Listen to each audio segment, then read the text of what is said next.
Hi అండి, welcome to Sunitha vlogs. ఈరోజు వీడియోలో చల్ల మిరపకాయలు ఎలా చేసుకోవాలో చూద్దామండి. వీటినే ఊర మిరపకాయలు లేదా మజ్జిగ మిరపకాయలు అని కూడా అంటారు. ఇవి సమ్మర్లో ఒకసారి చేసి పెట్టుకుంటే సంవత్సరం అంతా నిల్వ ఉంటాయండి. చాలా ఈజీగా చేసుకోవచ్చు. ఇప్పుడు తయారీ విధానం చూద్దాము. ముందుగా 1/2 kg మిరపకాయలని వాటర్లో ఉప్పు వేసుకొని శుభ్రంగా 2-3 సార్లు కడిగి తీసుకోవాలండి. బాగా ఈ ఊర మిరపకాయలు చేసుకోవడానికి మనం ఇలా కొంచెం వైట్ కలర్లో ఉన్న మిరపకాయను తీసుకోవాలి. అలాగే కారం కూడా కొంచెం మీడియంగా ఉన్న కారం తీసుకోవాలి. అప్పుడు మనకి ఎండిన తర్వాత లైట్గా కారం సరిపోతుంది. ముందే కారం తక్కువ ఉన్నవి తీసుకుంటే ఎండిన తర్వాత మరీ చప్పగా అనిపిస్తుంది. ఇప్పుడు ఈ మిరపకాయలని ఏదైనా కొత్త పిన్నీస్ కానీ లేదా చాకు సహాయంతో ఘాటు పెట్టుకోవాలండి. కింద వరకు చివరి వరకు కాకుండా ఇలాగా 1/4 వంతు వరకు ఘాటు పెట్టుకోవాలి. వీటిలో విత్తనాలు అలానే ఉంచుకోవాలండి. విత్తనాలు తీసేయాల్సిన అవసరం లేదు. అన్నీ రెడీ చేసి పెట్టుకోవాలి. ఇప్పుడు 1/2 kg మిరపకాయలకి 1/2 లీటర్ ఫ్రెష్ పెరుగును తీసుకొని కొంచెం వాటర్తో ఇలా మజ్జిగలా చేసుకొని పెట్టుకోవాలి. ఇప్పుడు పక్కన పెట్టుకున్న మిరపకాయలను తీసుకొని ఏదైనా ప్లాస్టిక్ కంటైనర్లో కానీ ఏదైనా గ్లాస్ దానిలో కానీ పెట్టుకోవాలి. ఈ మిరపకాయలను ఊరబెట్టుకోవడానికి స్టీల్ కానీ మెటల్ కానీ యూజ్ చేయకూడదండి. ఇక్కడ నేను టప్పర్వేర్ బాక్స్ వాడుతున్నాను. మనం రెడీ చేసి పెట్టుకున్న మజ్జిగను కూడా వేసేసుకోవాలి. ఈ మజ్జిగలో మిరపకాయలన్నీ మునిగేలాగా ఉండాలండి. మజ్జిగ అంతవరకు ఉండాలి. అలాగే దీనిలో 1/2 kg మిరపకాయలకి ఉప్పు 100 గ్రాముల నుంచి 110 గ్రాముల వరకు సరిపోతుందండి. మజ్జిగలో చక్కగా కరిగిపోతుంది కాబట్టి దీనికి కల్లు ఉప్పు వేసుకోవచ్చు. అలాగే 1/2 టేబుల్ స్పూన్ పసుపు వేసుకుందాము. తర్వాత 1 టేబుల్ స్పూన్ నిమ్మరసం వేసుకోవాలి. దీనివల్ల కొంచెం పులుపు కూడా యాడ్ అయ్యి పులుపు ఉప్పు కలిసి మిరపకాయలు టేస్ట్ చాలా బాగుంటుందండి. ఇప్పుడు ఈ ఉప్పు పసుపు అంతా బాగా కలిసేలాగా ఒకసారి అంతా కలుపుకొని ఈ మిరపకాయలని మజ్జిగలో అంతా బాగా మునిగేలాగా చూసుకోవాలి. ఇలా కలుపుకున్న తర్వాత మూత పెట్టి 2 రోజులు ఊరనివ్వాలండి. మిరపకాయలు అప్పుడు బాగా ఊరుతాయి. 1 రోజు అయిందండి. 1 రోజు తర్వాత మూత తీసి చూపిస్తున్నాను. చూడండి, ఇలాగా మిరపకాయలు బాగా ఊరి ఉంటాయి.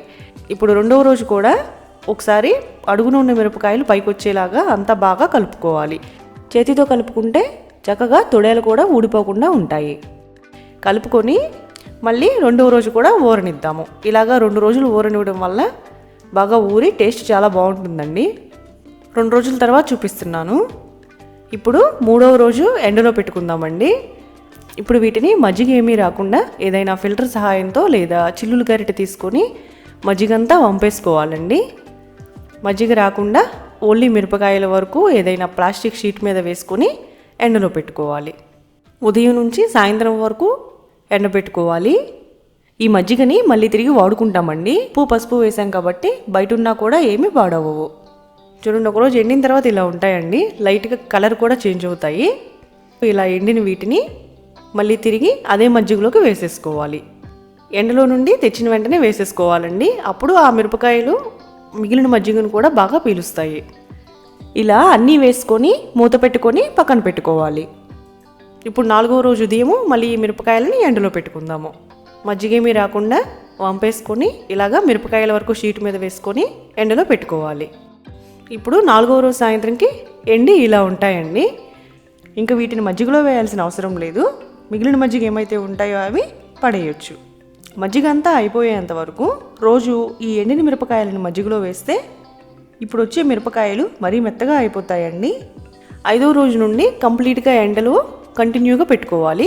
క్రిస్పీగా ఎండేంత వరకు పెట్టుకోవాలి. ఇక్కడ నేను కంప్లీట్గా ఎండిన తర్వాత చూపిస్తున్నాను. చూడండి, ఇలా క్రిస్పీగా ఉంటాయండి.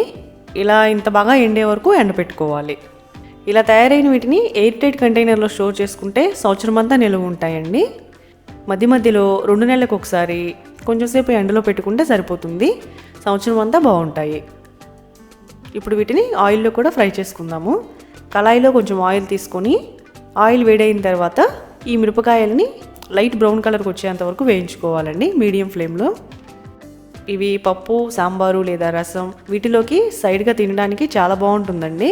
చూశారు కదా ఎంత ఈజీగా చేసుకోవచ్చో.